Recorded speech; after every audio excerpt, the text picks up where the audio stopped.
So మనందరి జీవితాలలో ఒక వెలుగు ప్రకాశింపబడింది. ఆ వెలుగు లోకములో కాదు, నీలో ప్రకాశింపబడుతుంది. నీలో ఉన్న ఆ వెలుగు లోకానికి చాటి చెప్పబడాలి అనేది ఈరోజు క్రిస్మస్. ఈ క్రిస్మస్ యొక్క వేడుకలు యేసుక్రీస్తు నామములో మీ ద్వారా సకల జనులకు సాక్షార్థమై మీ ద్వారా ఈ వెలుగు ప్రచురించబడును గాక. ఆమేన్. హల్లెలూయా, హల్లెలూయా. ఒక స్టోరీలో ట్రై టు అండర్స్టాండ్. యేసయ్య ఒక పడవలో నిద్రపోతున్నాడు, చాలా అలసిపోయి. ఆ ప్రదేశంలో సముద్రం మధ్యలో ఉన్నారు. ఒక పెద్ద ఈదురు గాలులో పెద్ద తుఫాన్ వచ్చింది. ఎప్పుడైతే పెద్ద తుఫాన్ వచ్చిందో ఇంకా స్లోగా ఆ వాటర్ మెల్లిగా పడవలో పడుతున్నాయి. ఎప్పుడైతే ఆ నీళ్లు పడవలో వస్తున్నాయో పడవ ఏమైపోతుంది? మునిగిపోతా ఉంది. ఏమి రావడం వల్ల పడవ మునిగిపోతుంది? నీళ్లు ఎప్పుడైతే పడవలోకి వస్తున్నాయో అప్పుడు ఆ నీళ్ళ బరువుకి ఆ పడవ మెల్లిమెల్లిగా సింక్ అవుతుంది, మెల్లిమెల్లిగా మునిగిపోతుంది. వెంటనే వీళ్ళు చింతపడి యేసుక్రీస్తు ప్రభును లేపి, అయ్యా నీకు చింత లేదా అని చెప్తూనే ఇంకేమంటున్నారు, ఇలాంటి ప్రాబ్లం ఉంది, ఏదైనా ఒకటి చెయ్యండి, మేము చనిపోతున్నామని అనగానే యేసుక్రీస్తు ప్రభు వెంటనే లేచి ఏమన్నాడో తెలుసా? గాలిని గద్దించను అంట. ఆడ కళ్ళకు కనిపించేదేమో నీళ్లు, ఎక్కడ వస్తున్నాయి? పడవలో.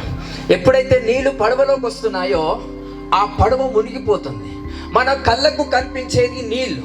తప్పు ఎవరిది అని అన్నప్పుడు నీటిదైతుంది, కానీ వాస్తవానికి తప్పు ఆ నీళ్లు పడవలోకి రావడానికి కారణం ఏంటో తెలుసా? గాలి. ఎప్పుడైతే గాలి ఎక్కువగా వీచిందో వాటర్ అనేటివి పడవలోకి వచ్చింది. కానీ చాలా మంది జీవితాల్లో ఏం ప్రార్థన చేస్తామో తెలుసా? గాలిని గద్దించకుండా నీటిని గద్దిస్తాం.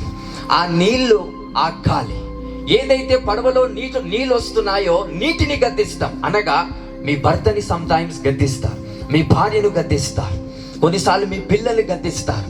పిల్లలు, భార్య, భర్త, కుటుంబం, ఇంకేదైనా అవన్నీ కూడా నీళ్ళ లాంటివి, కనిపించేటివి. కనిపించని ఏదైతే తుఫాన్ ఉందో దాన్ని గద్దించాలి. అదే దుష్ట దురాత్మ చీకటి శక్తులు, అవే లోక సంబంధమైన లోకనాథుల ఆ శక్తులు ఏవైతున్నాయో గాలులు లాగా పనిచేస్తున్నాయంట. ఆ గాలే ఈ నీటిని ప్రేరేపించి ఈ నీళ్లు కూడా సమస్తం అక్కడ ఆ పడవలో పడేటట్టు ఆ తుఫాన్ చేపించింది. అందుకే యేసు ప్రభు వెంటనే లేచి నీటిని గద్దించట్లేదు. దేని గద్దిస్తున్నాడు? గాలిని గద్దిస్తున్నాడు. అండర్స్టాండ్? ఏ సమస్య వచ్చినా దానికి మానవుడు కారణం కాదు, మానవుడు వెనుకున్న శక్తులు కారణం. ఈరోజు మనం పోరాడున్నది శరీరతో కాదు, దుష్ట దురాత్మ చీకటి శక్తులతో పోరాడుతున్నాం కనుక అటువంటి శక్తుల మీద మనకు అధికారం ఇవ్వబడింది. కనుక యేసుక్రీస్తు నామములో ఎవరైతే ఆయన రక్తముతో మనం ముద్రించబడ్డామో వాళ్లకు మాత్రమే అధికారం ఇవ్వబడిందంట.